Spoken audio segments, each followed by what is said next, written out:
And I mean, New Zealand's such a small place. As soon as, I almost choked on my cornflakes yesterday when I saw a woman I work with, Kerria Warren, who's a contestant on the show. And she in her own right is an incredibly successful person. So to see her on the show, I think they've got a good calibre in here.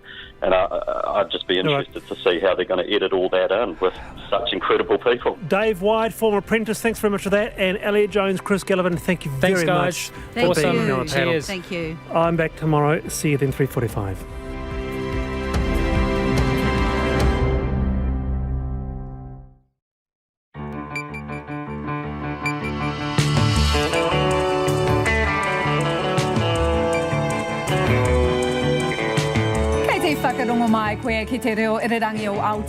This is Checkpoint on RNZ National. I'm Lisa Owen. Haere the Cook Islands gets its travel bubble. Well, almost. Terms, conditions and bureaucracy applies. But takeoff should be May 17. New Zealand announces it's got enough Pfizer jabs for its new bubble buddy too. Details of the rollout still to come. Several staff at our High Commission in India have COVID. A social media post from an official MFAT account begs for oxygen and it's then deleted. So what's going on? The Dragon and the taniwha get into a tumble at the China Business Summit. MSD spends $5 million setting up a billing system so it can charge people living in motels for their stay. And some Cantabrians are getting binned because they're rubbish at recycling.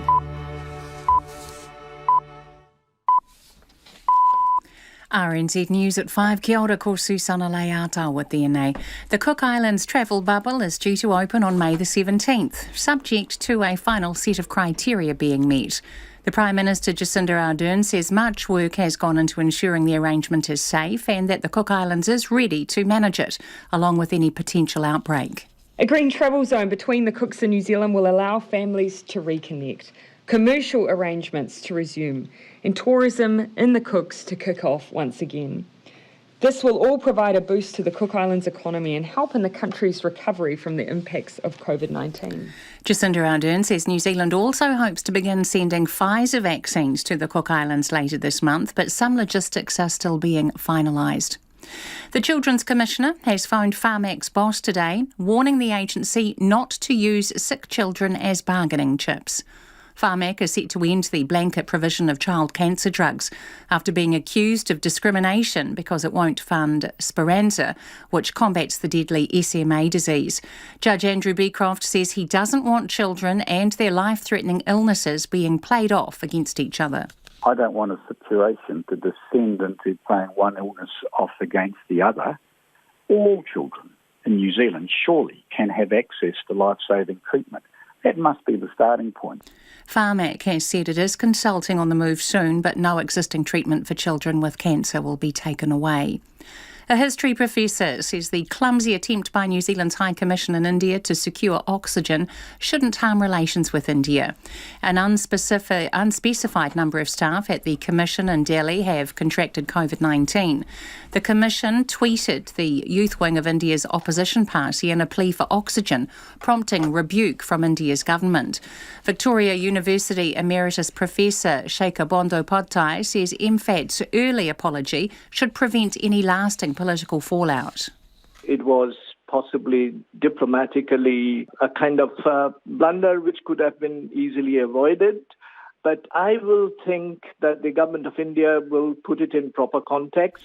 Shekhar Bandyopadhyay says India's BJP government is becoming increasingly sensitive about its COVID response.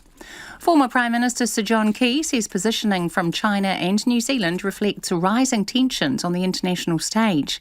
At today's China Business Summit in Auckland, both countries reflected on their long-standing relationship, but recent blunt messages between the two were also referenced. Sir John says this is reflective of what's happening on the global stage.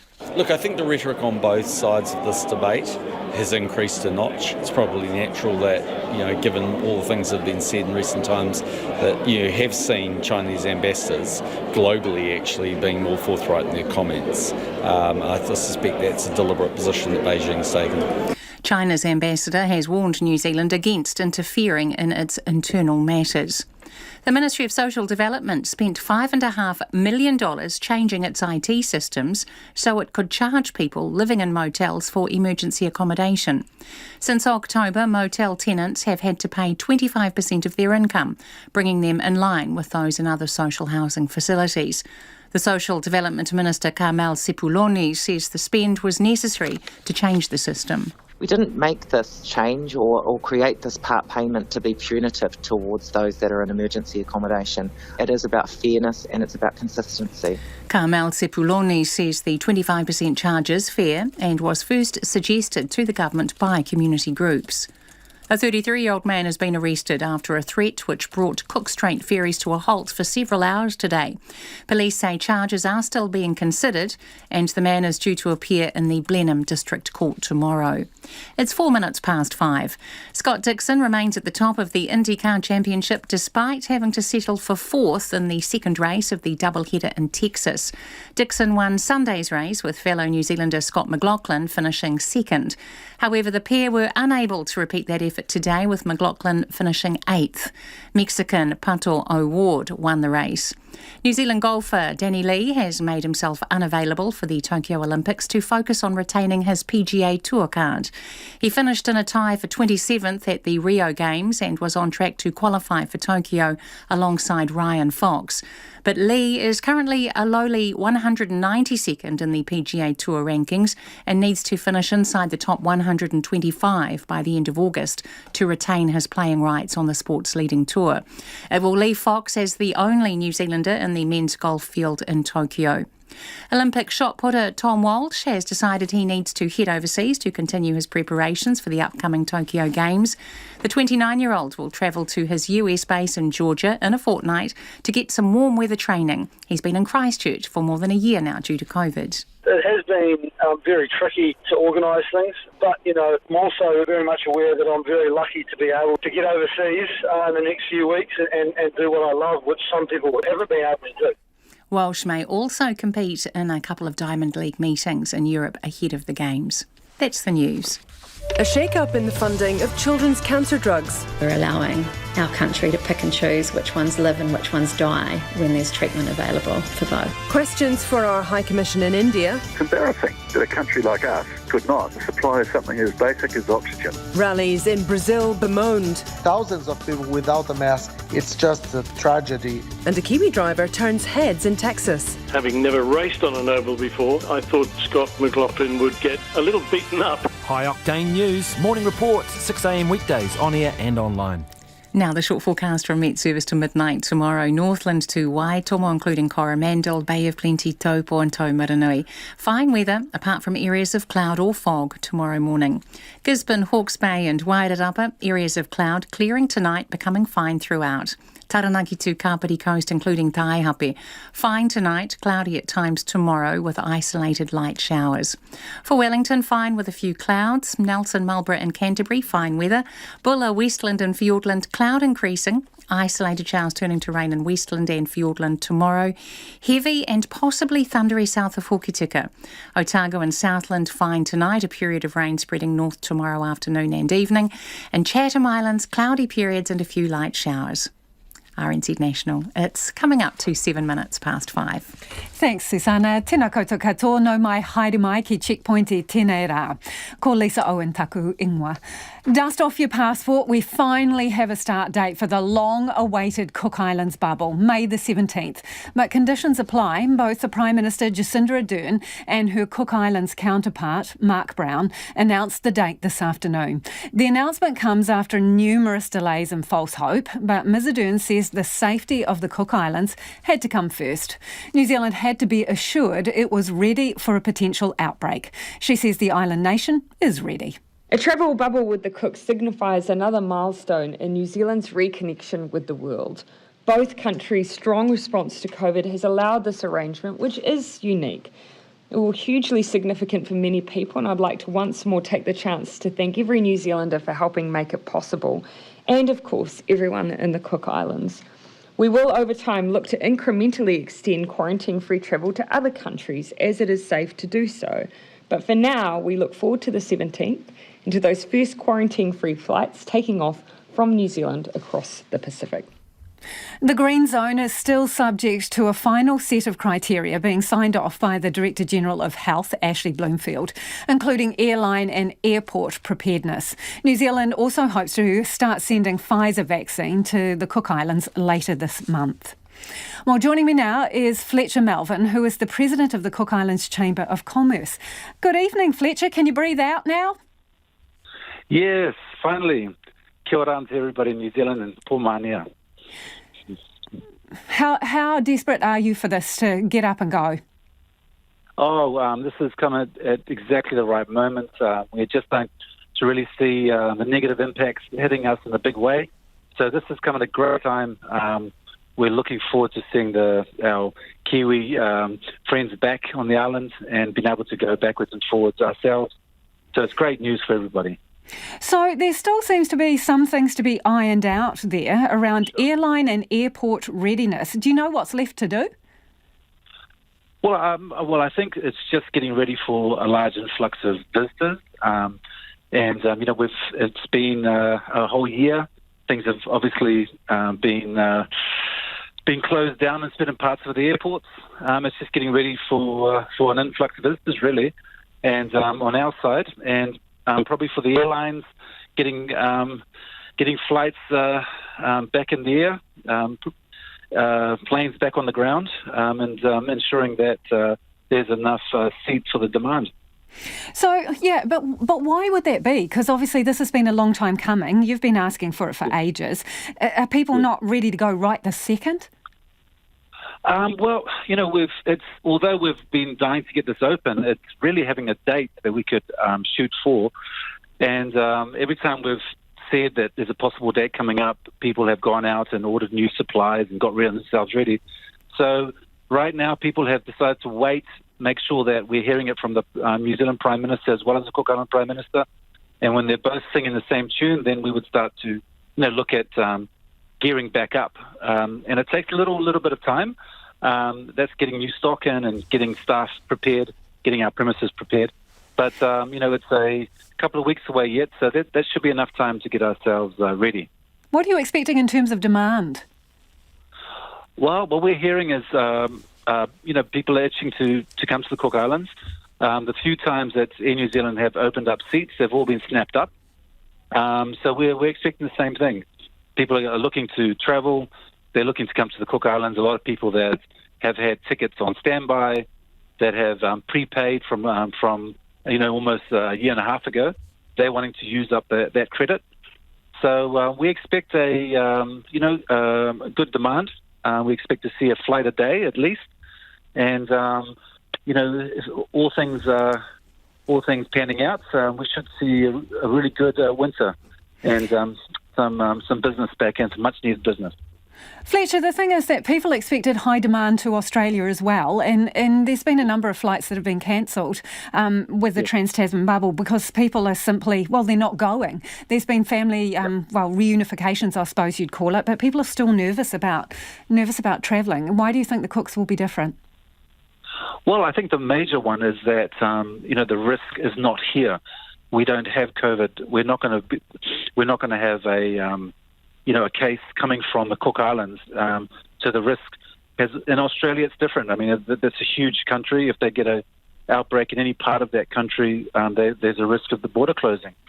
So I think we have a unique opportunity to open up, unlike Australia. Is that your marketing point, Fletcher? We're safer than Australia. Yes, that's right, and it continues to be so. So we're actually safer pre-COVID as well, and we're still safe. So we're the best place to come to. Last time we spoke, you mentioned your concerns over a lot of young people leaving the Cooks to get work, right? So is the tourism industry, are the hotels, are they fully staffed? Are they good to go? Is there going to be somewhere to stay, somewhere to eat if people turn up? Yes, I think so. I mean, there have been people leaving. It's not going to be easy. I'm not saying that everybody's going to return back to full staffing. But, I don't think as the weeks continue and demand increases, so will the staffing numbers. But there will be some difficulties in meeting all the staffing requirements. But, people are just will be working a little bit harder. but it won't be at the sacrifice of our visitors. We are, we're a country that relies on tourism. We're good at tourism, and we know what visitors expect. And I have no doubt that we will deliver the product. Last week we had a bubble buster, right? Someone who arrived from the Cooks and then took the opportunity to fly on to Australia, which is a no-no under the arrangements we're in. Do you have any concerns that, more people will try and do that? Well, I think that was really, I'm not sure the exact case, but I can imagine that person wouldn't have done it on purpose. They wouldn't have, we had to look for that information ourselves to see that, Kiwis, Cook Islanders had to stay in New Zealand for 14 days before travelling on. When you're in the Cook Islands and you want to go to Australia, back to your home, maybe in Australia, there's a few things that when we were travelling we had to find out ourselves. So those are sort of things that are now being put in front of visitors and in front of travellers, so they know all the different rules that are in place. They're not always evident. Fletcher, we heard today at our Prime Minister's press conference that New Zealand has enough Pfizer vaccine for everyone in the Cooks. Do you reckon there'll be strong uptake of that? Absolutely. I don't think the Cook Islands has a history of, taking the vaccines, ensuring that all their population are vaccinated. We have so we're one of the highest in the Pacific for vaccination, for measles, for any of those viruses. And I don't think there's going to be an issue. If anything, people are demanding when it's going to take place. So whenever there has been town meetings, people are asking, let's get it done. So we have had very, very few people that we would categorise as anti-vaxxers, but the vast majority are asking, let's just get it done. We want our people protected. Thank you for joining us this evening. That is Fletcher Melvin joining us live from the Cook Islands. It is almost 16 minutes past 5 and you're with Checkpoint on RNZ National. Homai o whakaaro, will you be getting on a plane to the Cooks? When will you feel ready and safe to travel overseas? Let us know your thoughts. You can text us on 2101. You can tweet us at Checkpoint RNZ or send us an email, checkpoint@rnz.co.nz. Still to come on the program, the tweet and the apology over an oxygen tank for a seriously ill High Commission staffer in India. There's been a blunt exchange between New Zealand and China today, with each country positioning itself for increasing diplomatic disagreements. A major China business summit was held today, traversing the challenges facing both countries post-COVID, set against the backdrop of global volatility and diplomatic tensions. China's ambassador has warned New Zealand about interfering in its internal matters. But New Zealand says it won't turn a blind eye to actions that are in conflict with its own values. Our political editor, Jane Patterson, has more. Ina mana, ina reo, iro rangi te rama, tēnā koutou, tēnā tātou katoa. Daja zhao shanghao. A high-level political and business lineup came together in Auckland today to look to the future, and it's not going to be plain sailing as outlined by Prime Minister Jacinda Ardern. As China's role in the world grows and changes, the differences between our systems and the interests and values that shape those systems are becoming harder to reconcile. This is a challenge that we and many other countries across the Indo-Pacific region, but also in Europe and other regions, are also grappling with. China is one of New Zealand's most significant relationships, she says, but that won't mean they'll always agree. Areas of difference need not define a relationship, but equally, they are part and parcel of New Zealand staying true to who we are as a nation. Which includes speaking when actions of others conflict with New Zealand's values or interests. We've commented publicly about our grave concerns regarding the human rights situation of the Uyghurs in Xinjiang. We've also spoken out about continued negative developments with regard to the rights, freedoms and autonomy of the people of Hong Kong. China's ambassador to New Zealand, Wu Shi, also noted the long-standing and important relationship. She said every country will deal with challenges differently, but each should be able to do so according to their own interests. Xinjiang and Hong Kong related issues are China's internal affairs. They involve China's sovereignty, security and development interests. The so-called forced labor or genocide in Xinjiang are totally lies and rumors fabricated by some anti-China forces without any evidence. And a message directed at this country. We hope that the New Zealand side could hold an objective and just position, abide by international law, and not to interfere in China's internal affairs, so as to maintain the sound development of our bilateral relations. Former National Party Prime Minister John Key told the summit there'd been a lot of anti-China sentiment whipped up in recent years and concluded the global position on China had hardened, deteriorated and worsened.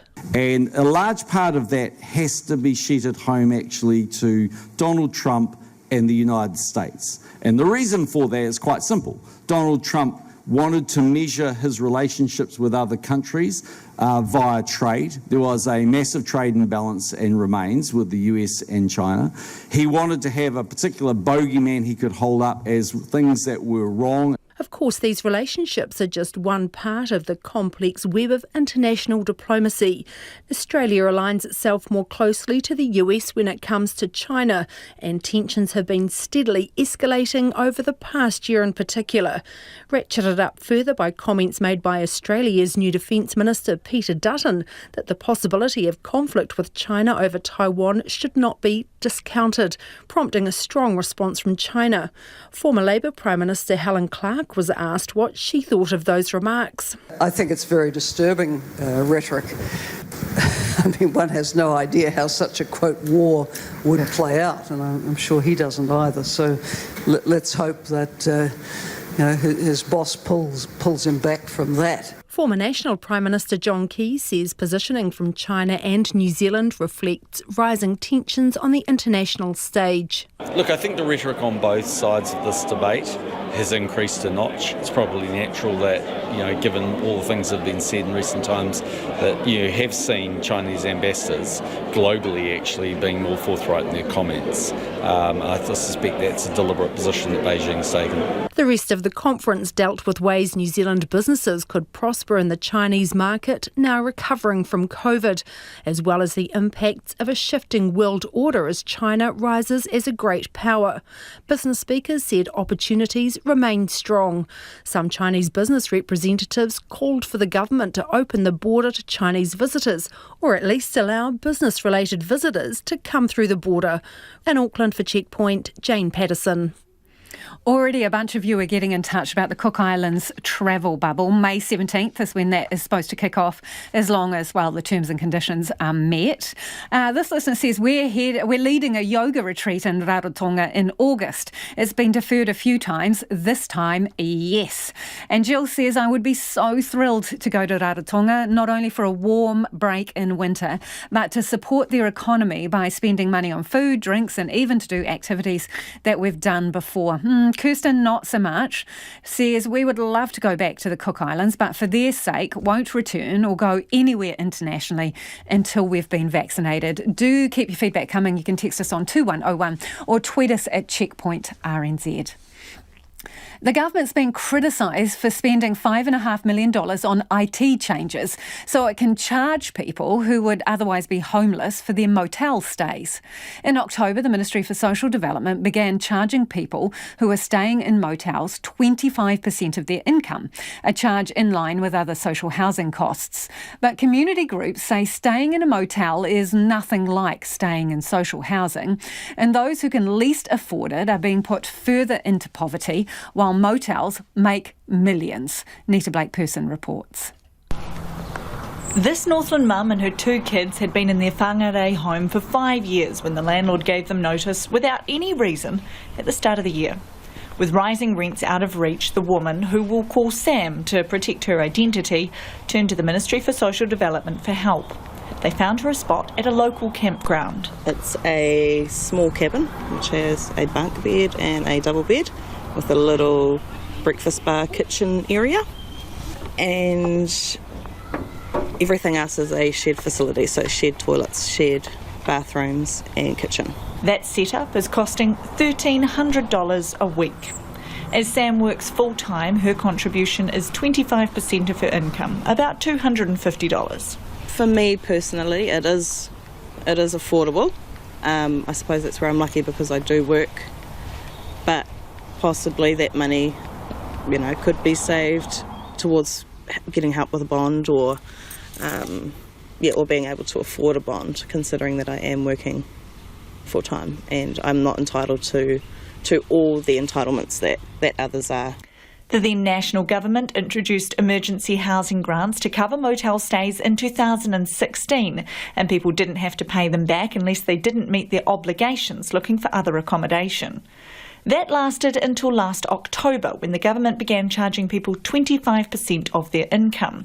The aim was to keep things fair with other social housing, where there's a similar charge. But those on the front lines, like Peter Sykes from Mangere East Family Services, says motels are a far cry from social housing, with no wraparound support and often substandard conditions. You've got the poorest of the poor being charged, and it's not going to create more housing. It's not going to create solutions. It's not going to address the problems. So I think, yes, get rid of it.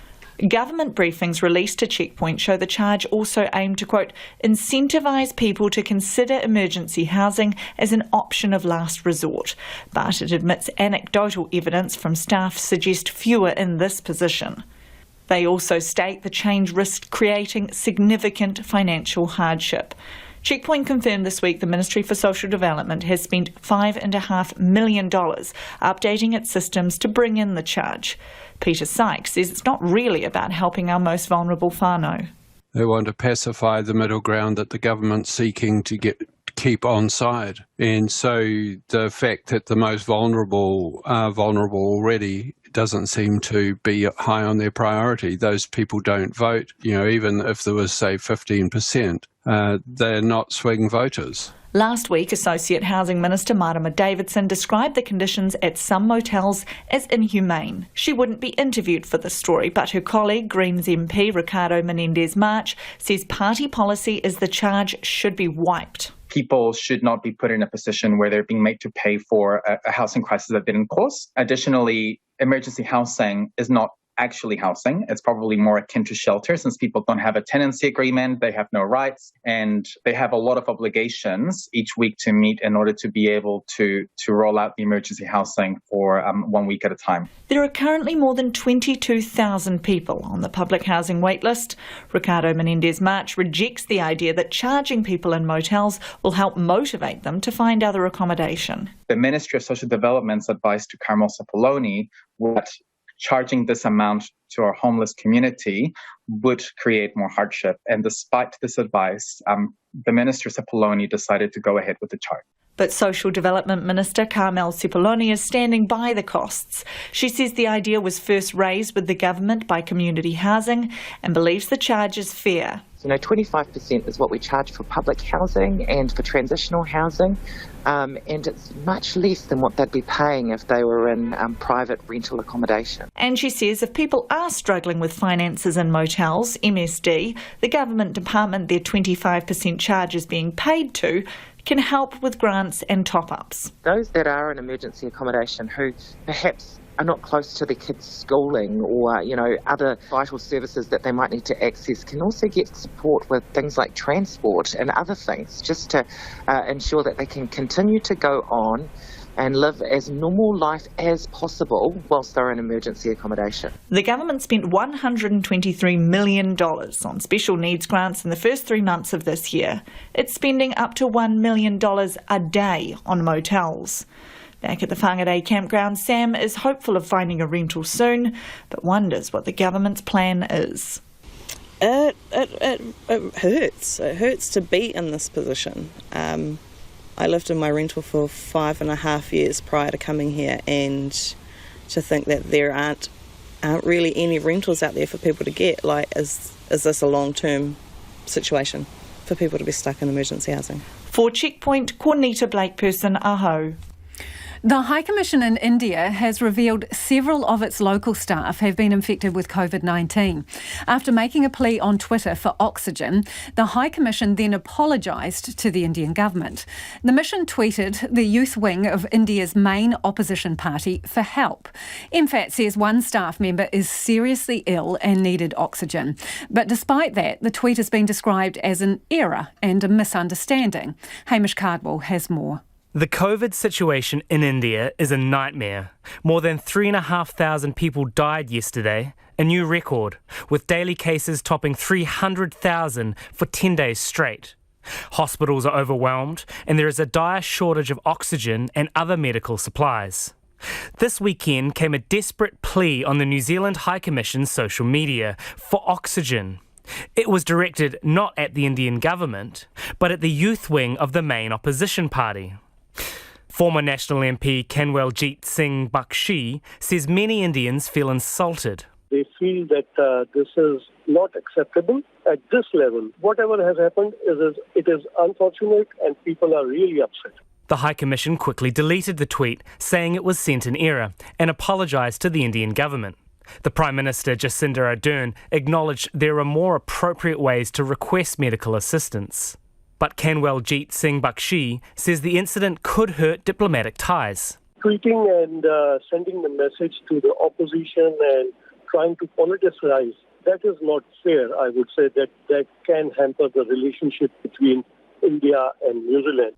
He says strong action should be taken against the person who sent the tweet, and Foreign Minister Nanaia Mahuta needs to personally apologise to her Indian counterpart.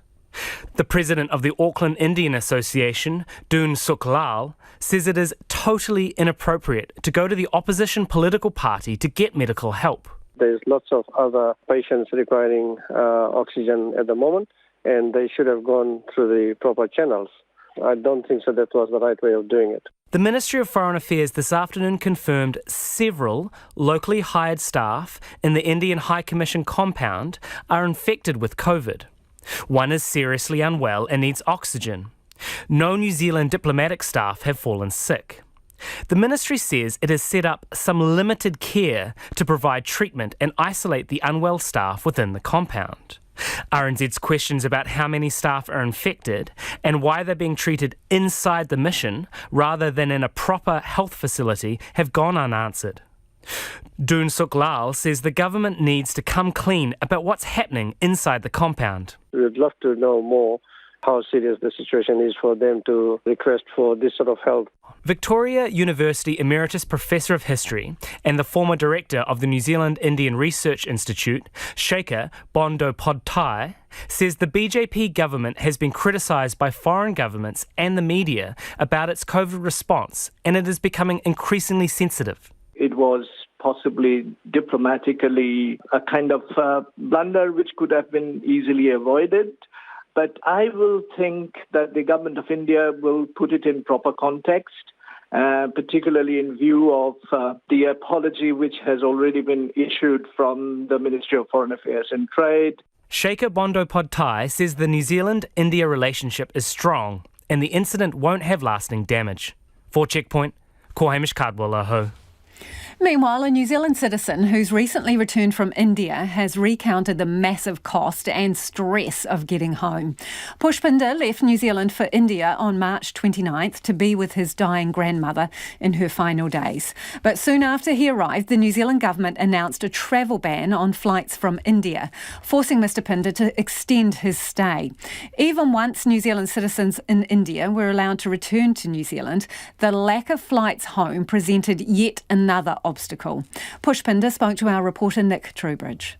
When the New Zealand government lifted the ban for the citizens only, so there was none of the option were left in India to transit through any other country because of mainly the main country was there to transit through was UAE, but UAE put the ban to India for 10 days initially and they extended another 10 days up to 14th of May.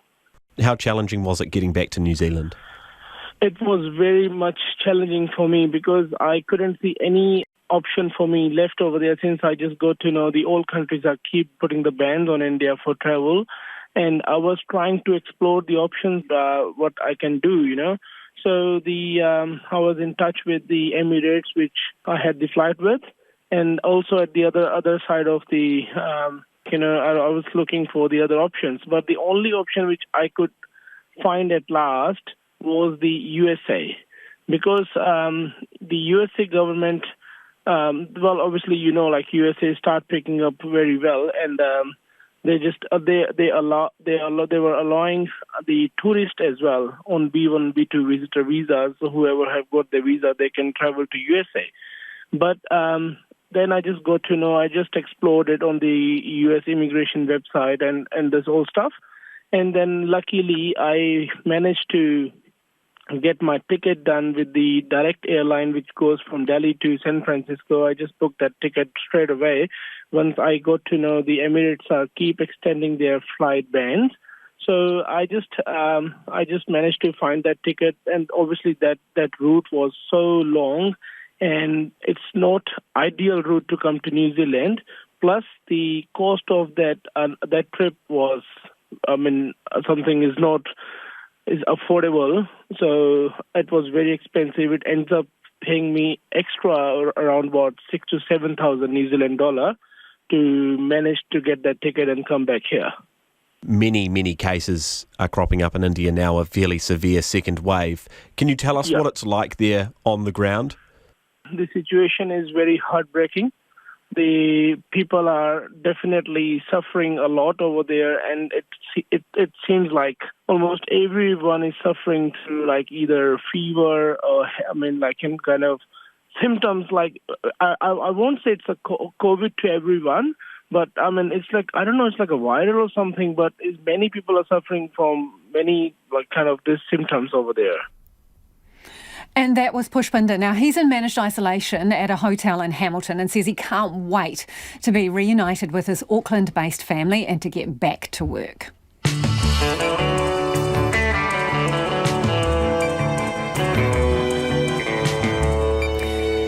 E te iwi e hariaki nei e a checkpoint. The Children's Commissioner issues a stern warning to Pharmac. The government launches an investigation into immigration levels. So who should come and how many? The Minister is with us live. And Vax to the Max, a mass vaccination centre opens, and the plan to crush misinformation. Homai o whakaaro, we would love to hear from you about anything you've heard on the programme tonight. Do get in touch. Text us on 2101, tweet us at Checkpoint RNZ. Let us know if you'd be keen to travel with that Cook's Bubble opening very soon. It is time now for the headlines with Susanna. A travel bubble with the Cook Islands is due to open on May the 17th, subject to a final set of criteria being met. The Prime Minister Jacinda Ardern says that New Zealand will also give the Cooks enough COVID-19 vaccines to immunise their entire population. Fletcher Melvin, who is the President of the Cook Islands Chamber of Commerce, told Checkpoint the bubble opening had come at exactly the right moment. Mr Melvin expects an influx of travellers from New Zealand on at least a daily flight. The Prime Minister doesn't expect anyone at the New Zealand High Commission in India to face disciplinary action after it posted a request for oxygen on social media. The Commission used Twitter to ask the youth wing of the country's main opposition party to help provide oxygen for a sick staff member. Jacinda Ardern says the request should have gone through official channels, and the Foreign Affairs Ministry has since apologised to the Indian government. The Children's Commissioner has spoken to Pharmac, urging the drug buying agency not to use sick children as bargaining chips. Pharmac is set to end the blanket provision of child cancer drugs after being accused of discrimination because it won't fund Speranza, which combats the deadly SMA disease. Judge Andrew Beecroft says he doesn't want children being played off against each other. The government has defended the Ministry of Social Development spending $5.5 million to change its IT systems so it could charge people living in motels for emergency accommodation. The Social Development Minister, Carmel Sepuloni, says the spend was necessary to change the system. She says the charge is also in line with other social housing facilities. An abuse survivor says until the government apologises for its role in the abuse of children in state care, the victims will never heal. The 63-year-old man was giving evidence to the Abuse and Care Royal Commission, which is this week focusing on children. Those are the latest news headlines from RNZ National. Our next news and weather update is at 6. Thanks, Susanna. No mai hoki mai. This is Checkpoint, ko Lisa Owen tēnei. And it is time now for the business news with Nona Peltier, who's joined me in the studio. Nona, so Westpac, New Zealand's profit bounce back. What are the numbers? Big numbers. They doubled their cash profit, nearly doubled it actually, to $583 million. That's for the first 6 months of their fiscal year, ended in March, which is a pretty good result considering where they've come from. So the COVID year wasn't kind to the bank, obviously. They had a really rough first end of last year was tough for them.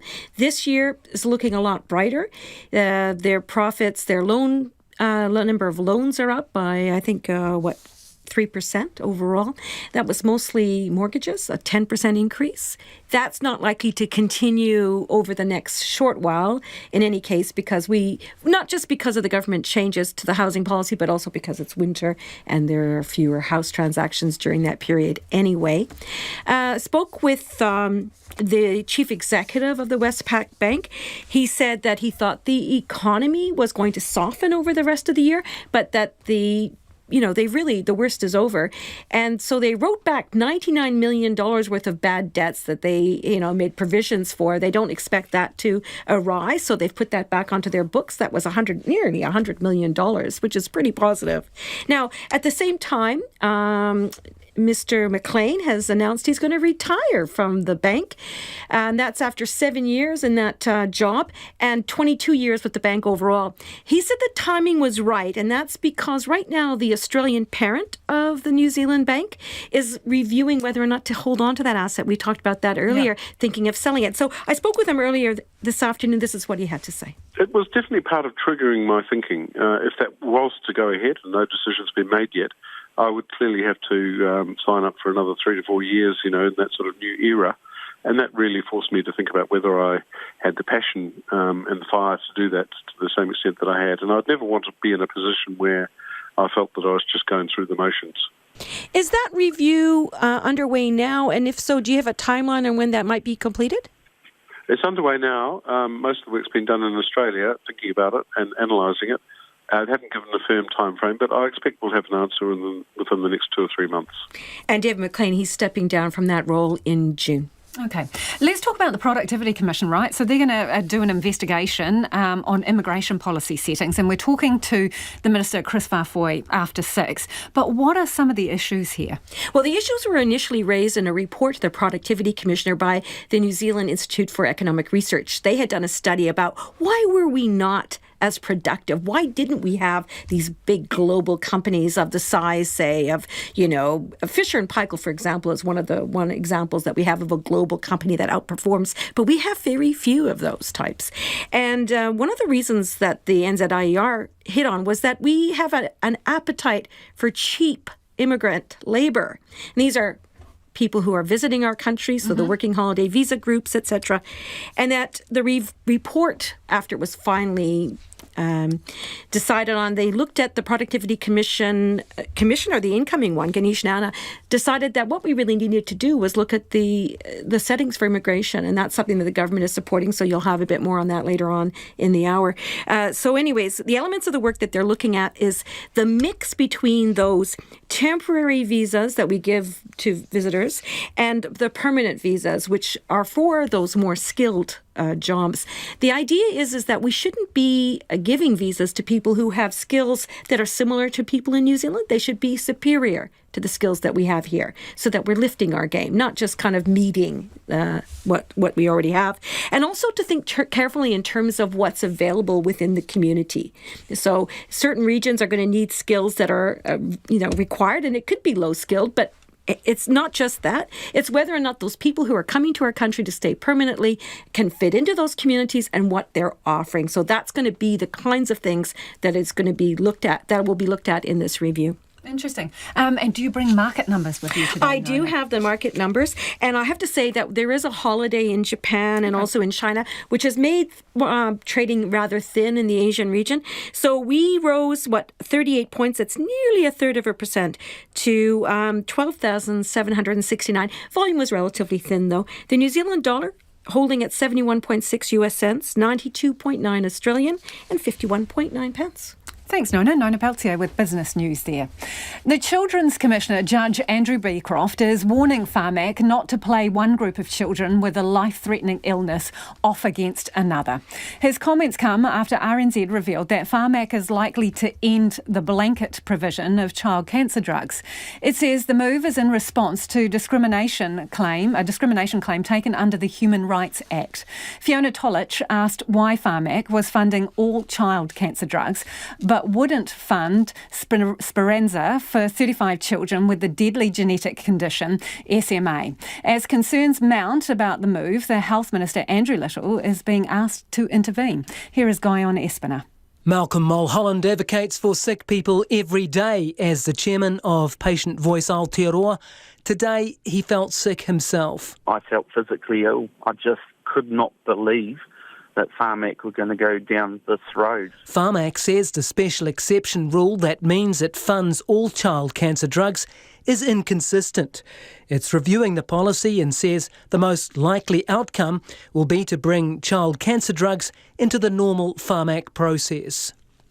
But Malcolm Mulholland says that is no way to address the issue raised in the discrimination claim. It's clear that Pharmac believe in order to address inequity, you actually have to take something away from a group of people that are currently receiving it. Obviously, that's their game plan. Today, Children's Commissioner Judge Andrew Beecroft called Pharmac Chief Executive Sarah Fitt to express his concern. I don't want a situation to descend into playing one illness off against the other, and children, in a sense, with their illnesses being bargaining chips when they're facing life-threatening conditions.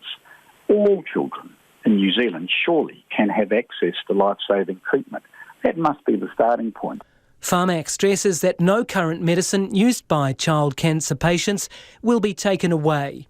But Malcolm Mulholland worries about what happens in the future, both in terms of patients who are diagnosed after Pharmac changes the rules and for new drugs coming on the market. The road that Pharmac are pursuing will mean that there are most definitely less treatment options available for kids with cancer once they've been diagnosed after the new regime that Pharmac are proposing kicks in. Pharmac Chief Executive Sarah Fitt cannot rule out a decrease in access to paediatric oncology drugs in the future, but says any impacts are likely to be minor.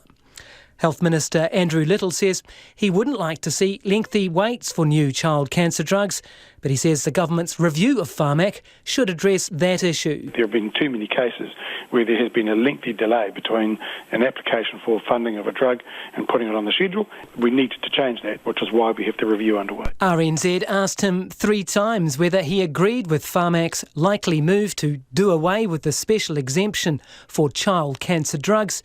He wouldn't answer. I would want the best for children because they have a lot of their life to live. Yeah, but why aren't you answering that question though? I have answered it. Do you agree that we should do away with a special exemption for child cancer drugs in New Zealand? I've answered your question, Guy. I want the best for everybody, including children, actually, and especially children. Pharmac says no final decisions have been made and they're about to start their consultation process on how to manage child cancer drugs in the future. For Checkpoint, ko Guyon Espiner tēnei. If I had the opportunity to do that again, I'd be pleased to accept. The Chief Human Rights Commissioner stands by his decision to meet with a Waikato chapter of the mongrel mob, despite heavy criticism from some politicians.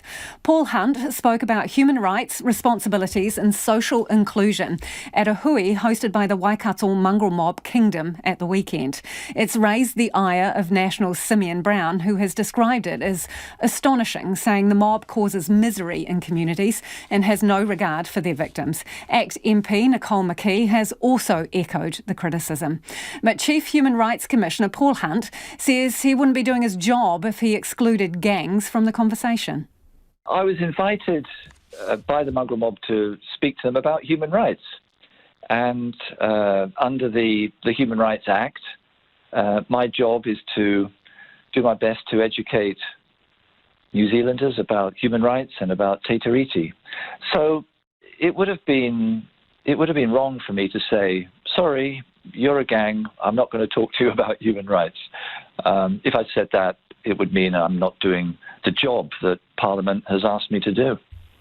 You will appreciate, I'm sure, and have read some of the criticism that is circulating as a result of you attending that hui. From a National Party MP saying it's astonishing that you went, and that the mongrel mob peddles drugs, wields firearms, engages in violence, causes misery in the community across the country, no regard for their victims. And from an ACT Party MP saying it was a kick in the guts for victims of the mongrel mob. What do you say in response to that? I explained at the hui that human rights is a package. It's got three sort of key elements to it. Part of the package is that everybody has certain rights, certain entitlements, for instance, not to be discriminated against. But what I also emphasized were the other two elements of the package. So I explained at the hui that the package of human rights means that everyone has to try to develop good relations across communities and between communities.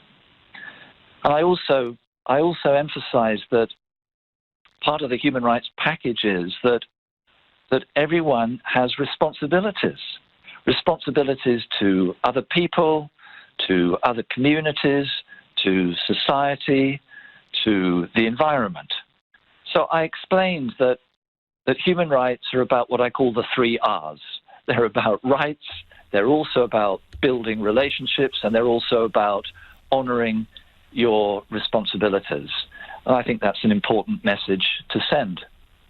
Do you agree with that list that Simeon Brown has suggested there, that the mongrel mob peddles firearms, engages in violence? Do they? And does it matter in your job?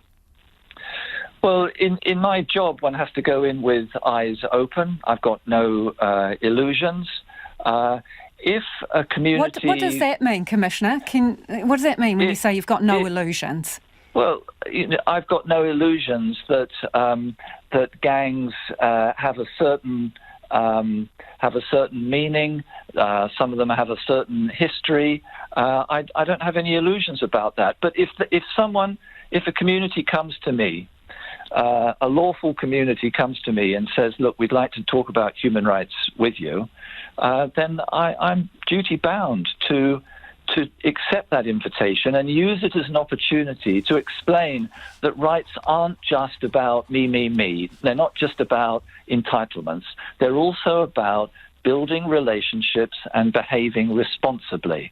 So this was an opportunity for me to convey that message, and I think it was the right thing to do. I think it would have been a dereliction of duty if I declined the invitation to speak about rights, responsibilities and relationships with the mongrel mob.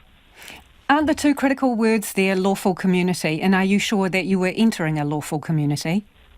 Well, the people that I was invited to join were at liberty. They were members of their community. Even it's part of my job to speak to everybody, right? It's to speak to everybody. Human rights and responsibilities and the duty to try and enhance relationships applies to everybody. And there's another important factor here, Lisa. Look, at the end of last year, there was a really important report that was published by the government following the Royal Commission of Inquiry into the 15th of March 2019 massacres in Christchurch. Really important report. The report runs to 4 volumes. The 4th volume is entirely devoted to the imperative of New Zealand building better social inclusion, social cohesion. Now, the Human Rights Commission takes that Royal Commission report really seriously and all its recommendations. And part of those recommendations, part of the report, was to reach out to communities, to talk about diversity, responsibilities, rights. That's what the Royal Commission was asking us to do, and that's what I sought to do in a small way last weekend. So you don't think you've been sucked in any way?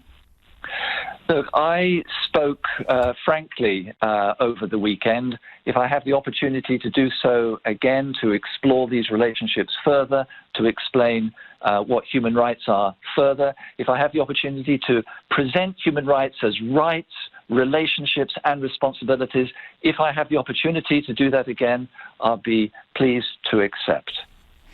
And that is the Chief Human Rights Commissioner, Paul Hunt. Interested in your views on that. It is 8 minutes away from 6. I'm Lisa Owen and you're with Checkpoint on RNZ National. Text us on 2101 or tweet us at Checkpoint RNZ. Social inclusion and cohesion, does that include meeting with members of gangs? Hey, Muriaki in Pittsburgh Kōrero, after the news at 6, we'll talk to Minister Chris Farfoy about immigration settings post-COVID.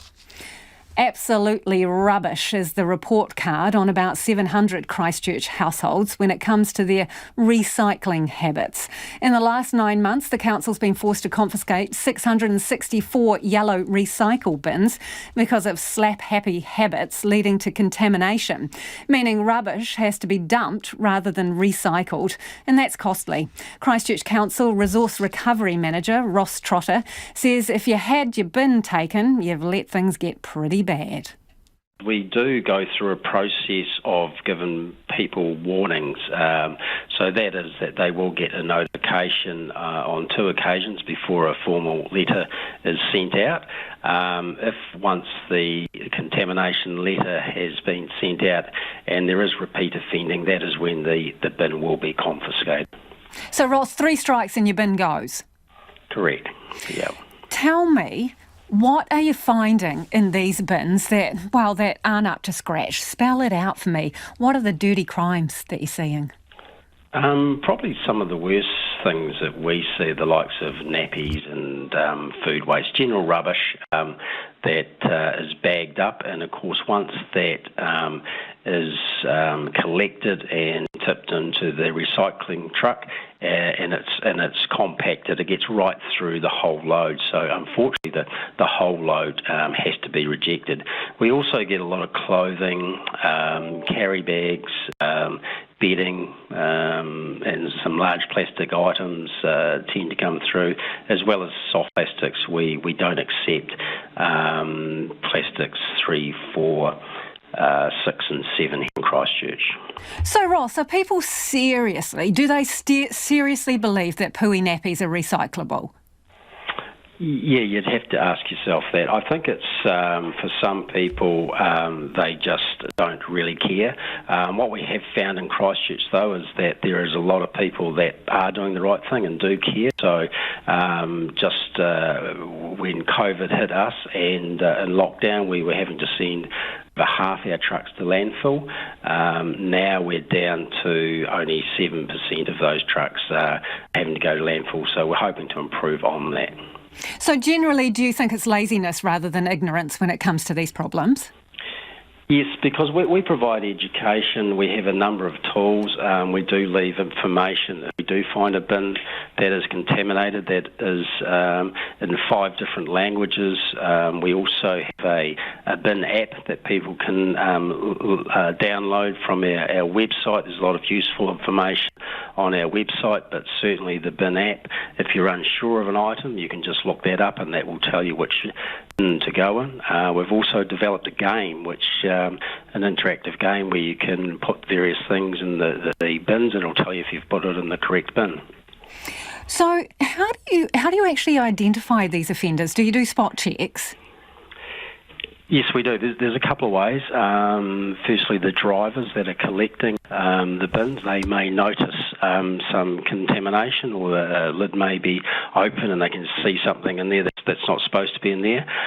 But we do have bin checkers, so that's a team of people that will go around and have a look in the bins and determine if that material in there is what it should be, or if it's just minor, we'll leave some education on how they can do better. But certainly if it's got a lot of contamination through it, we won't collect that bin, and also leave some education material for the residents so they can improve and understand what needs to go in there.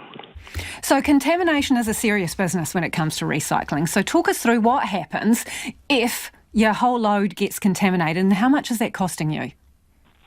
Yeah, so if the collection, the truck arrives at our materials recovery facility and the proportion of contamination is over 10%, the people that operate that facility will reject that load. If that means the whole load has to go to landfill, and that generally around about $1,000 per truck. That's depending on how much weight is in it, but it's around about $1,000 per truck. So how much are you spending on that contaminated waste then, generally, say in the last year? Could you put a figure on it? Yes, we could. The cost to the ratepayer for sending that material to landfill is just under $2 million. However, there is a reduction in the actual processing cost. We're not having to put that material through our processing facility. The net cost to ratepayers is around $600K. So how do you get your bin back if you've been bad and the council's whipped it away? Yes, certainly. So what we need from the resident is just a declaration to say that, they understand what does need to go into the recycling bin, and just to give us that authorisation that they will put the correct things in that bin and will return that bin. There will be a cost for that bin returned, which is $97.65 for the cost of redelivering that bin. And what, are they on probation then? Do you keep an eye on them? We do ongoing monitoring of the bins, and we do have a system where the truck can identify through an RFID tag what residence, what address has previous contamination. And that is Ross Trotter from Christchurch Council there. Let me know your thoughts on the bin renegades, people who are dumping all sorts of stuff into the bin that's supposed to be recycled. Someone's already got on the text to us and says, Lisa, I'm an early morning runner. I see people popping their rubbish in other bins as they drive around the neighbourhood. They don't care if it's the wrong bin. Regulators need to be aware that it's not always the owner's bin. Scandal there. Do keep feedback coming on this. Also on our earlier interview with Paul Hunt, Chief Human Rights Commissioner. Now, he went down to the Waikato to speak to a chapter of the mongrel mob there, talk to them about human rights, which has caused a bit of a fuss among some political quarters. Alison says, good on Paul Hunt, eloquently expressed. He is doing his job, and let's hope it makes a difference. Another person says, I think he made the right call. If gangs would take up rights, relationships and responsibilities, he's done us a favour. RNZ News at 6, ngā mihi nui ko Susana Lei Atawa aho. Cook Islands tourism leaders say a travel bubble with New Zealand will give them a lifeline. Quarantine-free flights will begin on May the 17th.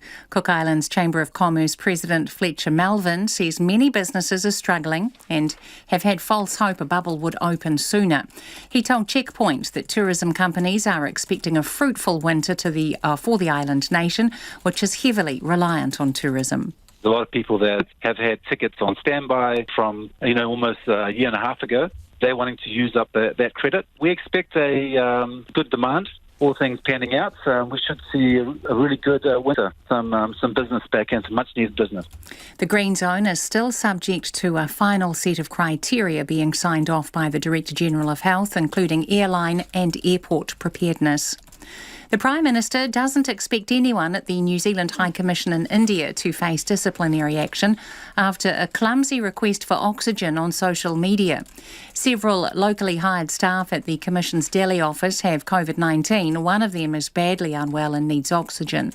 In a tweet, the High Commission asked the youth wing of the country's main opposition party to provide oxygen. Jacinda Ardern says staff should have made the request through other channels. And when you consider that the circumstances that led to that tweet, albeit the wrong decision, the circumstances was a locally engaged employee, a staff member, who probably was known to the person who put the message out, who was critically unwell. And so I can only imagine that would have felt like a desperate situation. The Foreign Affairs Ministry has since apologised to the Indian government. The author of a report described by Nationals leader as divisive says she wishes it wasn't used as a political tool. A working group looked at how New Zealand's commitment under the UN Declaration on the Rights of Indigenous Peoples could be actioned. National released a leaked version suggesting a Maori parliament and justice systems. Judith Collins accused Labour of implementing the report by stealth. Author Claire Charters says the report was intended to create unity. It just immediately sets off the debate on what I think is the wrong footing, and I find that element really unfortunate. And if it's just trying to appeal to fear of what this might look like, that's really disappointing. Jacinda Ardern says the He Puapua report has not been presented to Cabinet, so the government is yet to decide its position on it. The government's being criticised for its $5.5 million IT upgrade, which enables emergency housing tenants living in motels to be charged. In October, the Ministry for Social Development began charging people who are staying in motels 25% of their income, in line with other social housing tenants. But Mangere East Family Services Chief Executive Peter Sykes says emergency housing doesn't have the same services of other social housing setups, and the charge should go. You've got the poorest of the poor being charged, and it's not going to create more housing. It's not going to create solutions. It's not going to address the problems. So I think, yes, get rid of it. Peter Sykes says it's not right that people in emergency accommodation pay for New Zealand's housing crisis. Former Prime Minister Helen Clark has described comments by Australia's new Defence Minister about possible conflict with China as disturbing. Tensions between China and Australia have ratcheted up this past year. They were inflamed further after Peter Dutton recently said the possibility of conflict with China over Taiwan could not be discounted. At today's China Business Summit in Auckland, Helen Clark was asked from the floor what she thought about his remarks. I think it's very disturbing rhetoric. I mean, one has no idea how such a, quote, war would play out, and I'm sure he doesn't either. So let's hope that his boss pulls him back from that. Meanwhile, the US Secretary of State Antony Blinken has accused China of acting more aggressively abroad and more oppressively at home. In an interview with the American broadcaster CBS, he said Beijing was behaving in increasingly adversarial ways. The BBC's Steve Jackson has this report. While there has been a shift of tone between Donald Trump and the Biden administration, the big US concerns about China remain unchanged.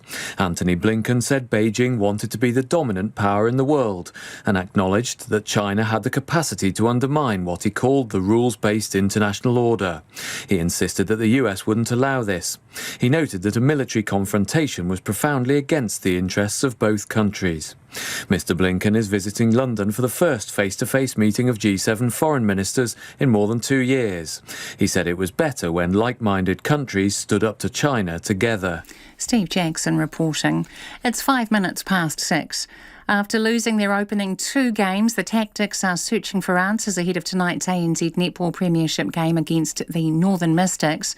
The Tactics were tipped as title contenders after finishing runners-up last year, but have struggled to convert the large amount of turnover ball they're generating into goals and are desperately missing injured goal attack Tepaia Selby Rickett. Tonight, the Tactics will also have the task of shutting down Mystics shooter Grace Nwekia, who scored all but 8 of her team's 64 goals in their win over the Southern Steel last round. Scott Dixon remains at the top of the IndyCar Championship despite having to settle for 4th in the second race of the doubleheader in Texas. Dixon won Sunday's race with fellow New Zealander Scott McLaughlin finishing 2nd. However, the pair were unable to repeat that effort today, with McLaughlin finishing 8th. Terrific weekend for us, lots of good points. We're leading here, heading to the month of May, and Indianapolis leading the points, which is good, but it's going to be tough, man. A lot of hard work to come. The former national men's basketball coach Steve McKean has died after a short battle with cancer. McKean led the Tall Blacks to their first ever win over Australia in 1978. Meanwhile, the Breakers will look to make its 4 wins in 5 games when they play the Illawarra Hawks tonight in Launceston. The 2-test All Black Dominic Bird has signed with the Hurricanes for next year's Super Rugby competition following a stint in France. That's the news. This week on Nights, I'm on Dad After Dark duty. So instead of Brian Crump, you'll have the company of Charlotte Ryan, chatting with cultural ambassador Mona Lynn Corteau, sharing some more Latin American musical delights.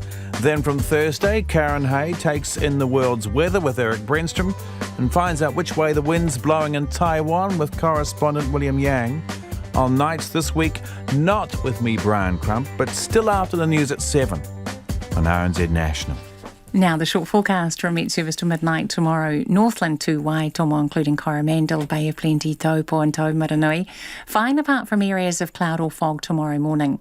Gisborne, Hawke's Bay and Wairarapa, areas of cloud, clearing tonight, becoming fine throughout. Taranaki to Kapiti Coast, including Taihape, fine tonight, cloudy at times tomorrow with isolated light showers. Wellington, fine with a few clouds. Nelson, Marlborough and Canterbury, fine weather. Bulla, Westland and Fiordland, cloud increasing. Isolated showers turning to rain in Westland and Fiordland tomorrow. Heavy and possibly thundery south of Hokitika. Otago and Southland fine tonight. A period of rain spreading north tomorrow afternoon and evening. And for the Chatham Islands, cloudy periods and a few light showers. RNZ National, it's 8 minutes past 6. Thanks, Susanna. No mai hoke mai. This is Checkpoint. Ko Lisa Owen tēnei. COVID's all but pulled the handbrake on immigration, but when New Zealand's borders open again, how many and who do we want to invite in? The government's asked the Productivity Commission to dig deeper into what immigration policy settings would best help New Zealand's economic growth. That includes looking at the effect of immigration levels on the cost of housing, wages, pressure on infrastructure and the natural environment. Well, joining me now is Immigration Minister Chris Farfoy. Good evening, Minister. Why do you think we need an inquiry? Look, I think there's been a number of reports that have said that there are some issues in and around immigration levels, skills and training, for example. So, the COVID has presented us with a rare opportunity to have a look at those settings for the long term, to look whether or not we've got the balance right. And as you mentioned in your intro, how immigration affects some of the other parts of productivity, wellbeing, housing, infrastructure, etc. as well. But don't we know what all the problems are, as identified in other reports and reviews? Too many lower-skilled workers, not enough high-skilled, reliance on cheap labour, pressure on infrastructure and on the price of houses, and people, pooling at bigger cities like Auckland, growing by the size of a small city every couple of years. Don't you already know what the problems are? We've got an idea, but we've taken the opportunity for the Productivity Commission to give the government a body of evidence to give us some recommendations as to what we can do in terms of some of the levers to lift that productivity, to look at skill matches for sectors. As you mentioned, population growth, how that is affecting the likes of housing and infrastructure. And in a year's time, as we continue to deal with some of the short-term effects of the border being closed, but skills still being needed in New Zealand, the Productivity Commission can come back to us and give us some recommendations as to what we can do long-term. So net migration under this government, put COVID aside, was around 50,000 a year, right? So is volume of people coming here on the table as well? Certainly, because I think if you look at the issue that we've looked at, asked the Productivity Commission to look at, it is what kind of effect does immigration have on the likes of housing, the likes of pressure on infrastructure. We want to make sure that we're doing the best job in terms of the efficiency of immigration, but immigration will continue to be an important contribution to the skills gap in our economy. But I think this Productivity Commission investigation will give us the opportunity to take a big deep breath while our borders are closed, to see what we can do long term to make sure our settings are fit for New Zealand long term. Do you anticipate those numbers dropping? I think what we anticipate is wanting to make sure that those sectors that have traditionally relied on migrant labour in the past to have a good look at themselves as to what they're doing in terms of skills and training, to make sure New Zealanders can have those opportunities. But again, we'll support sectors through that.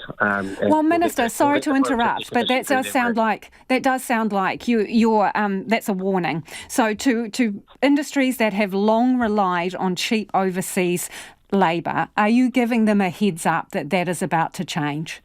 We've been giving them a heads up that those sectors that have traditionally relied on migrant labour for some time now, that they need to start showing us how they can increase productivity, how they can work on skills and training, how they can look at wages and conditions to make sure that they are attracting New Zealanders to some of that work, as well as making sure that immigration is an important part of making sure that we attract people to New Zealand, that we fill labour shortages. But they haven't done that, arguably, because they wouldn't find themselves in the position that they do during COVID, those ones with a heavy reliance on, for example, overseas fruit pickers. When they couldn't get those people during COVID, fruit was rotting on the ground. So they haven't changed, arguably, of their own accord. So you're going to bring the lid down and make them change.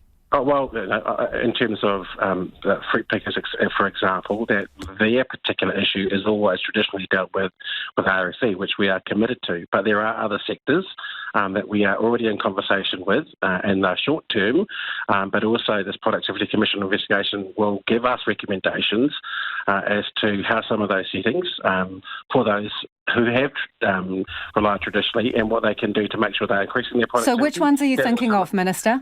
Look, just choosing a couple of industries or sectors out of the hat at random. I think if you look at the aged care sector, they have traditionally relied on migrant labour. We want to have that discussion with them, and we'll continue to have a probably more deep discussion once the Productivity Commission comes back with its findings about, okay, what are the skill and shortage gaps that you have over the next 5 to 10 years? We've had tens of thousands of immigrants coming in over the past decade, right? Tens of thousands. So how is it that we have all of these skill shortages still? Well, and that's some of the conversations that we're having with the sectors. Our government has made it pretty clear since we came into government that there are shortages of skills in a number of sectors, and that we're making moves to address that. We know now we've got an opportunity with COVID to take a pause, to have a discussion and have the Productivity Commission look into some of these issues around skills, around wages, around what is the best fit for New Zealand in terms of pressure. So have we been bringing the wrong people in, Minister, for years? Look, I think we've been bringing in people into sectors where I think if we'd been training people and we'd been paying people and the conditions had been better, we would have been able to find New Zealanders to do that. Our message to those sectors is no different as it was before the Productivity Commission investigation was announced this morning. We want to make sure that we are working with you to have an industry transition plan so we can wean some of those sectors off their historical reliance on migrant labour, so they can have investment in technology, so we can increase productivity, and also making sure that if there are skills that they need in 5 or 10 years, New Zealand in terms of its education sector and working with sectors itself, making sure we're meeting those gaps as much as we can domestically.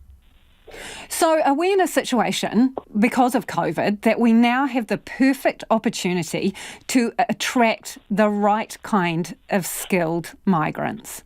Look, I think we have a rare opportunity while the border is closed to have this conversation with sectors and have the Productivity Commission to do its work to make sure that for the next 5 or 10 years, we're having those discussions with sectors about what the best fit for immigration is, to make sure that we're doing our best for New Zealanders who are traditionally underserved in terms of skills, in terms of wages, in terms of job opportunities, but also saying to those sectors, if we're having those conversations, then we can continue to have the conversations about making sure that we have the right immigration mix as well.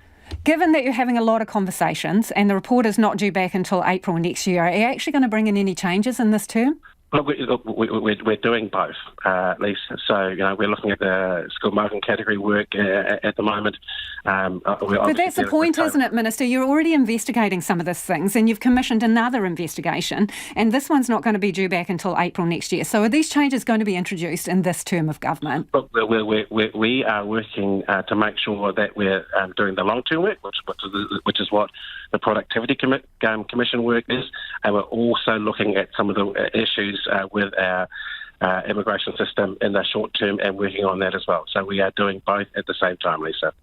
We've had a lot of returning Kiwis, right, during COVID, as you'll be acutely aware of. What do we know about their intentions and their skill levels, whether they're just treating New Zealand as a port in a storm and they're heading off again, or whether they're long-term returnees? Look, it's pretty hard to tell that at this stage, Lisa, 14 months into this. Obviously, we have seen a majority of those people who have come across the border in the last 14 months are New Zealanders. Hazarding a guess, I think most people were looking, who have come back to New Zealand, are looking to set down roots because of the uncertainty of COVID around the world. But it's difficult to say what exactly is coming back in. And I guess that might be another one of the issues that the Productivity Commission may look at, because immigration the face of immigration has obviously changed in the last 14 months. Thanks for your time this evening. That's Immigration Minister Chris Farfoy. Anti-vaxxers are being warned not to sabotage the hard work of Westies as Auckland's latest mass vaccination clinic opens. Te Whānau o Waipareira is running the new clinic in Henderson for the city's district health boards. And alongside that is a new campaign, Vax to the Max, aimed at combating the misinformation flooding social media. Health correspondent Rowan Quinn reports.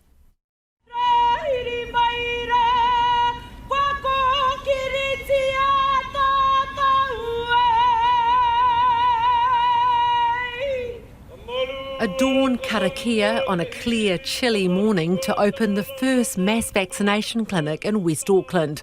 Waipareira whānau and visitors gathered to bless the large centre in a one-time Noel Leeming site. Clinical manager Ngairi Harris says they're starting with some imaginary scenarios and some small numbers for the next couple of days before getting fully up and running. So we're setting up the systems, embedding the systems, testing the systems, because we can't go live until we get all the quality checks to be safe and to be, very secure for our whānau. And alongside that, Te Whānau o Waipareira, which is an urban Māori collective, is kicking off Vax to the Max. Chief Executive John Tamahere says misinformation is everywhere and anti-vaxxers are even posting on their sites. On one level, we do not denigrate, we do not demonise or victimise people that are choosing not to vax, but under no circumstances are we prepared to allow anti-vaxxers to either disrupt, sabotage those in our communities that are seeking vaccinations. He says Vax to the Max will feature elders getting their vaccinations and run videos showing people the process and what they can expect. He says it's all about counteracting the huge amounts of misinformation online. And we've got to get our vaccination rates up, particularly in the vulnerable communities. And funnily enough, a number of the anti-vaxxers are coming out of those communities. Ms Harris is optimistic that word of mouth will help as the clinic gets up and running. Yeah, there's always hesitancy when it's new. Everything's going to be, we'll get familiar, and as we get better messaging, better promotion, and it's just lived experience too of people who've already had it, it should be fine. While the clinic has a strong kaupapa Māori element, it is for everyone. Eventually it will vaccinate 1,000 people a day. And Tamaki Makoto's DHBs have revealed more mass clinics due to be up and running in the next couple of weeks in Albany, Birkenhead, Pukekohe and another in West Auckland. Waitemata DHB Chief Executive Dale Bramley says until now the focus has largely been on South Auckland because of its more at-risk population and large number of border workers. So in the City of Auckland we're very much working as a whole city, prioritise the South because that's been the government priority, and then they'll roll out across the city as our capacity builds up. He says the Henderson Clinic will be up and running until the end of the year, possibly into the start of the new year. I Tamaki Makoto mō te hōtaka o te ahiahi, ko Rowan Quinn tēnei. It's 21 minutes past 6 and you're with Checkpoint on RNZ National. India has reported 3,700 COVID-related deaths in a single day, a record high. There are restrictions in some part of the country but no national lockdown. As the authorities struggle to deal with the second wave of the virus, the governing BJP party has been defeated in a crucial state election in West Bengal, where it held huge rallies despite a surge in cases. The BBC's Davina Gupta reports from Delhi. Ashes and memories. That's all these family members at this funeral site in Delhi have of their loved ones. Over 3,600 people succumbed to COVID on Saturday, the highest so far in India. Experts warn of harder weeks ahead. And as hospitals continue to run out of oxygen and medicines, the disappointment of many of these desperate families is directed at the ruling Hindu Nationalist Party, which came to power with a majority vote. Its senior leaders, including the country's health minister, have been denying shortages of resources. But in the end, it's India's Prime Minister, Narendra Modi, facing tough questions. He had earned people's trust last year with his bold steps like a national lockdown to save lives. But this time he has been reluctant to take this bold decision. We are making efforts not to disrupt economic activities and livelihoods. And if recent regional polls are an indicator, he needs to reconnect with his vote bank fast. Although Mr. Modi is reviewing resources and is holding emergency meetings and even expanding the vaccination program to all adults above 18 years of age, it's not without glitches. Many vaccine centres are short on stocks and are turning people away. The government rushed to increase the inoculation after the recent surge of new confirmed cases. This led to a crushing burden on the vaccination system. There won't be such chaos if the government had planned. And that's where experts feel India needs a national lockdown to help authorities prepare better. But the time is running out fast because now more cases are coming from rural India, where over 60% of the country's population live without proper healthcare facilities. And it's important to break the cycle of the virus before it unleashes a catastrophe in the hinterland. Davina Gupta reporting there, and just some feedback on the situation in India. James has got in touch to say what is happening in India is horrific, and it's very clear why the botch-up has happened and while people with COVID are being treated in our High Commission instead of a hospital. The system there has collapsed. Our government needs to do everything it can to bring our citizens and permanent residents home safely. Next, instead of waiting for a please help from Modi, we should do everything we can to provide support to the numerous NGOs doing the actual work on the ground in India. Thanks for getting in touch, James. On the Immigration Minister and the conversation on the number of migrants coming into New Zealand. This listener says, we desperately need time for our infrastructure to catch up to the vast numbers we have now. Yes, bring in highly skilled individuals. Yes, bring in builders on work visas, not as permanent residents, and no more burger flipper managers and extended families. And this one from another listener. There's a protracted man drought, for crying out loud. Pickings are slim. Get those borders open.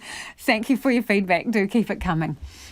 After months of delay, the Victoria and Albert Museum in Dundee, Scotland, has finally opened the doors to its latest exhibition.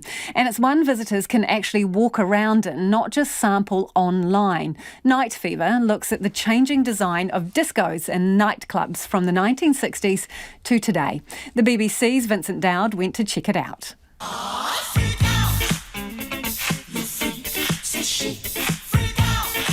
The new V&A show is filled with dance music, some very familiar and some obscure. It tries to place the music in its physical and social setting. The curator in Dundee is Kirsty Hassett. So the exhibition is called Night Fever, Designing Club Culture, and it looks at how design and nightclubs are intrinsically linked. From 1960s up until the present day, and it's got an international approach, starting off with Italy, moving to America and Britain, and finishing in Germany.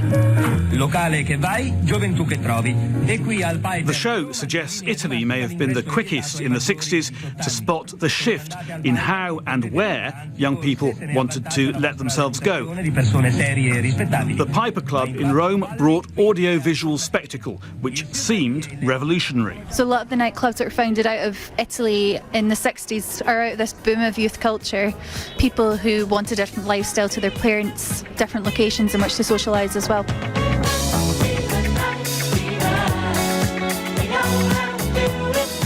Leonie Bell is the museum's director. She says Night Fever is opening just as society is very tentatively opening up around it. With COVID, I guess it means more to us because we're really aware of the poignancy of those really critical cultural spaces being closed, so we're really happy to be the champion of those cultural spaces.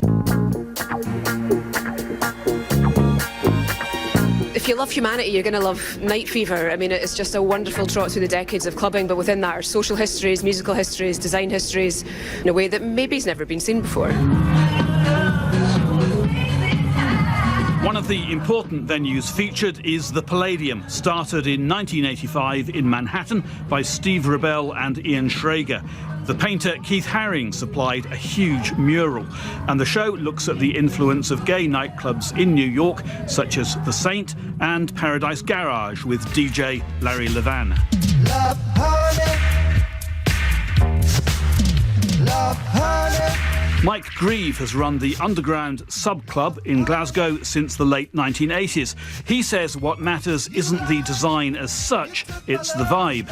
And only a few clubs hit it night after night. Trou in Amsterdam, which was a temporary home set up within an old print factory. And there was the Hacienda in Manchester, circa 1989, 1990. You know, as everybody knows of, but it really was a phenomenal space and a phenomenal experience. Entrepreneur Stein Hope has watched technology change how clubs work. The last 10 years, what I've seen in terms of the club is digital, and we've been able to do a lot more visuals. So what you can do is really bring the night to life. And that report by Vincent Dowd. The ill-fated European Super League is still causing pandemonium in English football. Manchester United fans have stormed the pitch at Old Trafford to protest against the club's owners, who recently tried to join a breakaway league. The ABC's Gavin Coote reports. Lighting flares, thousands of Manchester United fans demonstrated outside Old Trafford, their club's home ground and the UK's largest football stadium. Smoke filled the area, but the flares weren't the usual red and white. They were green and gold, the club's foundation colours, when it was known as Newton Heath. As the mood intensified, more than 100 fans breached COVID-19 barriers and made their way into the stadium. And for the first time in Premier League history, forcing a match which was to be against arch-rival Liverpool to be postponed. The root cause of the anger, the club's American owner, the Glazer family, who signalled plans along with 5 fellow Premier League clubs to join a now failed Super League of European football giants. And for these fans, that anger had been building for some time. The Glazers, they're not about the club. They're about money, they're about greed, they're about turning us into a cash cow, and that's what we don't want to be that. Treating people like they're commodities, calling fans legacy fans when setting up the Super League, just gone on too long, and enough's enough. Every time I go to Ghana, I pay 40 quid. I don't want to give 5 quid to an American owner who really doesn't care. And that report was by the ABC's Gavin Coote. On our earlier interview with the Chief Human Rights Commissioner Paul Hunt, going to speak to the mongrel mob at the weekend, this person says, I can't understand how the mongrel mob hearing a speech on human rights could possibly be a bad thing. Good on Paul Hunt for making the effort. On bad recycling in Christchurch, this person says, the recycling alternates weekly with the general rubbish. Nappies in the recycling bin are put there by people who don't want the nappy perfume at their back door for 2 weeks, says John. Nappies, dirty nappies, you can't recycle them. Back tomorrow.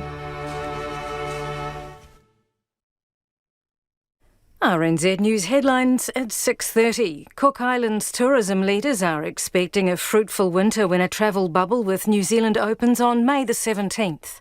The Prime Minister says the New Zealand High Commission in India should have asked for medical help for several unwell local staffers through channels other than social media. Health Minister Andrew Little is refusing to say if he would oppose a move by Pharmac to end the blanket provision of child cancer drugs.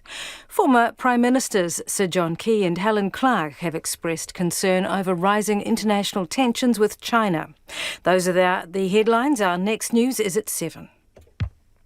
Take the pulse of the day's news every weeknight at 10. He's not received his licence and he's had to make arrangements to get someone else to actually look after his unlicensed youngster who would normally have shop with Dad looking over his shoulder. Live with local, national and international stories as they happen. I really look forward to this beautiful building, which will make New Zealand very proud indeed. Up to date if you're up late. Lately with